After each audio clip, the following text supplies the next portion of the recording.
السلام علیکم ناظرین، آپ دیکھ رہے ہیں MR نیوز۔ میں ہوں کنزا تنویر۔ اب تک کی تازہ ترین ہیڈ لائنز۔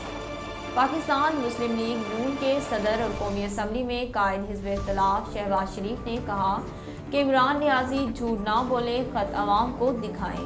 اپنے بیان میں شہباز شریف کا کہنا تھا کہ اقتدار سے چمٹا شخص خوددار نہیں، صرف خود غرض ہے۔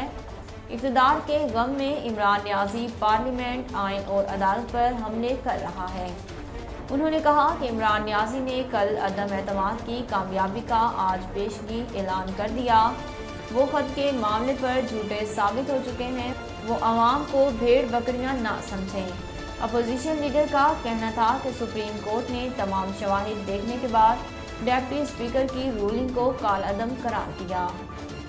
سپریم کورٹ کی جانب سے ڈپٹی اسپیکر کی رولنگ کو غیر آئینی قرار دیے جانے کے بعد قومی اسمبلی کا اجلاس آج صبح 10:30 بجے دوبارہ ہوگا۔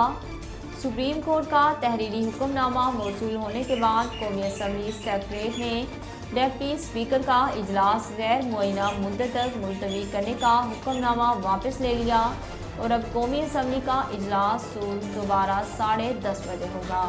قومی اسمبلی کے ایجنڈے میں وزیر اعظم عمران خان کے خلاف تحریک عدم اعتماد پر ووٹنگ شامل ہے اور آرٹیکل 95 کے تحت اپوزیشن لیڈر شہباز شریف کی قرارداد پر وزیر اعظم عمران خان کے خلاف تحریک عدم اعتماد پر ووٹنگ ہوگی۔ کراچی کے علاقے کورنگی زوان ٹاؤن میں مبینہ پولیس تشدد سے نوجوان ہلاک ہو گیا۔ رپورٹس کے مطابق پولیس کے مبینہ تشدد سے نوجوان کی ہلاکت کے بعد علاقہ مکینوں نے احتجاج کرتے ہوئے زوان ٹاؤن تھانے کی پولیس چوکی کو آگ لگا دی۔ ذرائع کے مطابق علاقے میں حالات کشیدہ ہونے کے بعد مظاہرین کو منتشر کرنے کے لیے پولیس نے ہوائی فائرنگ بھی کی۔ دوسری جانب پولیس کا دعویٰ ہے کہ نوجوان کو منشیات فروشی کے الزام میں حراست میں لیا گیا تھا۔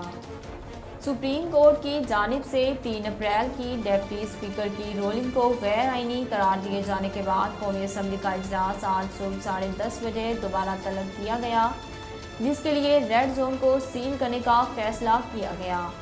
اسلام آباد پولیس کے مطابق صرف مارگلار روڈ کا راستہ کھلا رکھا جائے، جبکہ ریڈ زون کے اطراف احتجاج یا جشن کے لیے کسی کو جمع نہیں ہونے دیا جائے گا۔